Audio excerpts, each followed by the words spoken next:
18वीं सदी बहुत बड़े बदलाव का समय था। ये वो जमाना था जब नई सोच का जन्म हुआ और समाज में नई लहरें उठी, नई खोजें हुई और राजनीति में भूचाल आ गया। एनलाइटनमेंट से लेकर अमेरिकन रेवोल्यूशन तक 18वीं सदी ने दुनिया को बदलते हुए देखा। ये वो सदी थी जब पुरानी सोच को चुनौती मिली और नई सोच ने जड़ें जमाई। ये तरक्की और उथल पुथल दोनों का समय था जिसने इंसानी इतिहास पर अपनी एक अलग ही छाप छोड़ी। साइंटिफिक रेवोल्यूशन जो 16वीं सदी में शुरू हुई थी, 18वीं सदी में और तेज हो गई। आइजैक न्यूटन जैसे वैज्ञानिकों ने ब्रह्मांड को समझने का हमारा नजरिया ही बदल दिया। न्यूटन के लॉज ऑफ मोशन और ग्रेविटी ने दुनिया को समझने का एक नया नजरिया दिया। इस दौर में गणित, खगोल विज्ञान और मेडिसिन में भी तरक्की हुई। इन खोजों ने पुरानी मान्यताओं को चुनौती दी और मॉडर्न साइंस के लिए रास्ता बनाया। 18वीं सदी में रिलीजियस डॉगमा से हटकर एम्पिरिकल ऑब्जर्वेशन पर जोर दिया जाने लगा। साइंटिफिक रेवोल्यूशन के साथ साथ 18वीं सदी एनलाइटनमेंट के लिए भी जानी जाती है। इस इंटेलेक्चुअल और फिलोसॉफिकल मूवमेंट ने रीजन, इंडिविजुअलिज्म और ह्यूमन राइट्स पर जोर दिया। जॉन लॉक और जॉन जाक रूसो जैसे विचारकों ने चर्च और राजशाही के अधिकार को चुनौती दी। उन्होंने सेपरेशन ऑफ पावर्स और नागरिकों के जीवन, स्वतंत्रता और संपत्ति के अधिकारों का समर्थन किया। एनलाइटनमेंट के विचारों का 18वीं सदी के राजनीतिक परिदृश्य पर गहरा प्रभाव पड़ा, जिसने अमेरिका और फ्रांस में क्रांतियां ला दी। 16वीं सदी में रिफॉर्मेशन की शुरुआत का एक मुख्य कारण था इंडल्जेंसेस की बिक्री। ये एक ऐसा समय था जब चर्च की शक्ति और प्रभाव अपने चरम पर थे और लोग धार्मिक संस्थाओं पर अत्यधिक निर्भर थे। इंडल्जेंसेस असल में पापों से मुक्ति पाने के लिए कैथोलिक चर्च द्वारा बेचे जाने वाले दस्तावेज थे। ये दस्तावेज इस विश्वास पर आधारित थे कि चर्च के पास पापों को माफ करने की शक्ति है और इन्हें खरीदने से व्यक्ति के पाप धुल सकते हैं। लोगों का मानना था कि इंडल्जेंसेस खरीदने से मृत्यु के बाद उनके पर्गेटरी में बिताया जाने वाला समय कम हो जाएगा। पर्गेटरी एक ऐसा स्थान माना जाता था जहां आत्माएं अपने पापों का प्रायश्चित करती थीं और इंडल्जेंसेस उन्हें इस पीड़ा से मुक्ति दिला सकते थे। इस प्रथा को बहुत से लोग करप्ट मानते थे, खासकर मार्टिन लूथर जैसे रिफॉर्मर्स। लूथर ने चर्च की इस प्रथा की कड़ी आलोचना की और इसे धार्मिक भ्रष्टाचार का प्रतीक बताया। इंडल्जेंसेस और चर्च की दूसरी प्रथाओं की लूथर द्वारा की गई आलोचना ने प्रोटेस्टेंट रिफॉर्मेशन को जन्म दिया। 1517 में लूथर ने अपनी 95 थीसिस को चर्च के दरवाजे पर टांग दिया, जिसमें उन्होंने इंडल्जेंसेस की बिक्री और चर्च की अन्य प्रथाओं की निंदा की।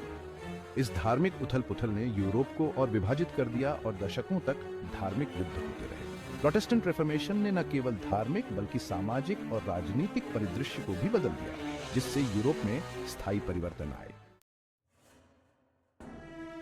Section 5, the Third Estate Struggles and Revolution. This section delves into the complexities and hardships faced by the common people of France, leading to one of the most significant revolutions in history. 18वीं सदी के France में समाज 3 states में बंटा हुआ था। यह विभाजन समाज में गहरी असमानता और अन्याय का प्रतीक था। फर्स्ट स्टेट में पादरी वर्ग, जो समाज में धार्मिक और नैतिक अधिकार रखते थे।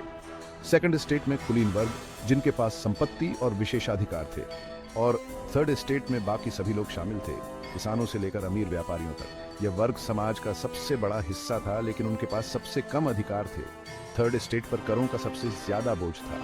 उन्हें भारी करों का भुगतान करना पड़ता था, जबकि फर्स्ट और सेकंड स्टेट्स को करों से छूट मिली हुई थी और उनके पास राजनीतिक अधिकार भी बहुत कम थे। वे निर्णय लेने की प्रक्रिया में शामिल नहीं थे और उनकी आवाज को दबा दिया जाता था।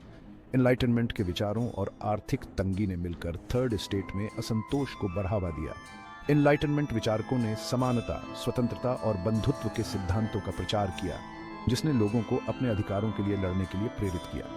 इसी असंतोष का नतीजा था 1779 में फ्रेंच रेवोल्यूशन। बस्टिल के किले पर हमले ने क्रांति की शुरुआत की, जो जल्द ही पूरे देश में फैल गई। इस क्रांति ने सामंतवाद को समाप्त कर दिया, जिससे किसानों और आम लोगों को राहत मिली। राजशाही का तख्ता उलट दिया गया और राजा लुई 16वें को फांसी दी गई। यह एक नए युग की शुरुआत थी और नेपोलियन बोनापार्ट का उदय हुआ। उन्होंने फ्रांस को एक नई दिशा दी और यूरोप के इतिहास में एक महत्वपूर्ण भूमिका निभाई। इस प्रकार फ्रेंच रेवोल्यूशन ने न केवल फ्रांस को बदल दिया, बल्कि पूरी दुनिया को प्रभावित किया। Section 6, mapping the world anew. 18वीं सदी अन्वेषण और खोज का युग था। यूरोपियन पावर्स ने दुनिया का अन्वेषण और मानचित्रण जारी रखा, जिससे कार्टोग्राफी में महत्वपूर्ण प्रगति हुई। नए महाद्वीपों और समुद्री मार्गों की खोज हुई, जिससे दुनिया के बारे में यूरोपियन समझ में वृद्धि हुई। इस युग में वैज्ञानिक अभियानों का उदय हुआ, जिसमें अन्वेषक अज्ञात क्षेत्रों में गए। ये वॉयेजेस विभिन्न संस्कृतियों, पौधों और जानवरों के बारे में नया ज्ञान लेकर आए, जिससे नेचुरल हिस्ट्री और ज्योग्राफी के बारे में यूरोपियन समझ समृद्ध हुई। Section 7. Asia enticed the lure of spices and riches. 18वीं सदी में यूरोपियन पावर्स, खासकर पुर्तगाली, डच और अंग्रेज एशिया की ओर आकर्षित हुए। एशिया अपने मसालों, रेशम और अन्य विलासितापूर्ण वस्तुओं के कारण बहुत आकर्षक था। इन वस्तुओं की मांग बहुत अधिक थी। खासकर मसाला व्यापार बहुत ही आकर्षक था। मसालों की कीमतें आसमान छू रही थी। यूरोपियन देशों ने भारत, चीन और दक्षिण पूर्व एशिया में अपने व्यापारिक केंद्र स्थापित किए। ये केंद्र व्यापार के मुख्य स्थल बन गए। इन व्यापारिक मार्गों और संसाधनों पर नियंत्रण की इच्छा के कारण यूरोपियन शक्तियों के बीच प्रतिस्पर्धा और संघर्ष पैदा हुआ। यह संघर्ष कई दशकों तक चला। Section 8. The East India Company, a trading behemoth. एशियाई व्यापार में सबसे महत्वपूर्ण खिलाड़ियों में से एक थी British east India company.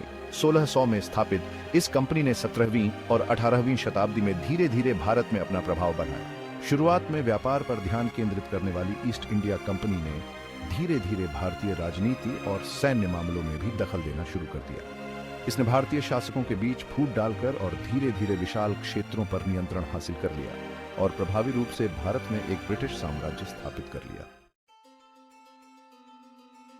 Section 9. Colonial encounters, impacts and legacies. 18वीं शताब्दी में एशिया में यूरोपियन उपनिवेशवाद का विस्तार हुआ।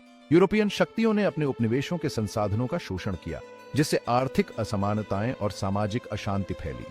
नई फसलों, बीमारियों और तकनीकों के आगमन का एशियाई समाजों पर गहरा प्रभाव पड़ा। औपनिवेशिक शासन से स्थानीय संस्कृतियों और परंपराओं का भी दमन हुआ।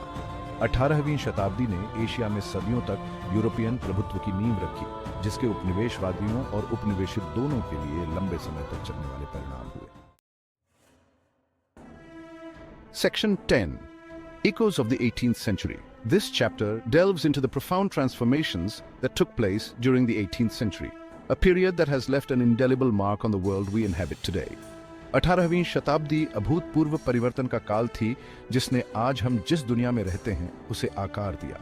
This era was characterized by groundbreaking scientific discoveries, revolutionary intellectual ideas, and significant political upheavals. These changes not only redefined the 18th century, but also set the stage for the modern world. इस युग की वैज्ञानिक खोजें, बौद्धिक विचार और राजनीतिक उथल-पुथल 21वीं सदी में भी गूंजते हैं। The scientific advancements of this time, such as the development of the steam engine and the discovery of electricity, revolutionized industries and daily life. Intellectual movements like the Enlightenment challenged traditional beliefs and promoted reason, individualism and skepticism of authority. तर्क और व्यक्तिगत अधिकारों के Enlightenment आदर्श आधुनिक लोकतंत्रों की आधारशिला बने हुए हैं। Philosophers like Voltaire, Rousseau and Kant questioned the status quo and laid the groundwork for modern democratic principles. Their ideas on liberty, equality and fraternity continue to influence contemporary political thought and systems. उपनिवेशवाद की विरासत आज भी दुनिया के कई हिस्सों में महसूस की जाती है, जो वैश्विक शक्ति, गतिशीलता और आर्थिक असमानताओं को आकार देती है। The 18th century was also marked by the expansion of colonial empires, which reshaped global trade routes and power dynamics. The legacies of colonialism are still evident today, affecting international relations and economic disparities. 18वीं शताब्दी को समझना हमारे वर्तमान विश्व की जटिलताओं को समझने के लिए महत्वपूर्ण है। By studying the 18th century, we gain insights into the origins of many contemporary issues and appreciate the historical context that has shaped our present. This understanding helps us navigate the complexities of today's world with a deeper awareness of the past. Section 11. The Enduring Significance. 18वीं शताब्दी मानव इतिहास में एक महत्वपूर्ण युग के रूप में खड़ी है। यह प्रगति और उथल-पुथल दोनों का समय था, जो बौद्धिक जिज्ञासा, वैज्ञानिक सफलताओं और राजनीतिक क्रांतियों से चिह्नित था। 18वीं शताब्दी की गूंज समय के साथ साथ हमें विचारों की स्थायी शक्ति, मानव प्रकृति की जटिलताओं और हमारी दुनिया की अंतर संबंधितता की याद दिलाती है। जैसे जैसे हम 21वीं सदी की चुनौतियों से जूझ रहे हैं, भविष्य को नेविगेट करने के लिए अतीत को समझना आवश्यक है।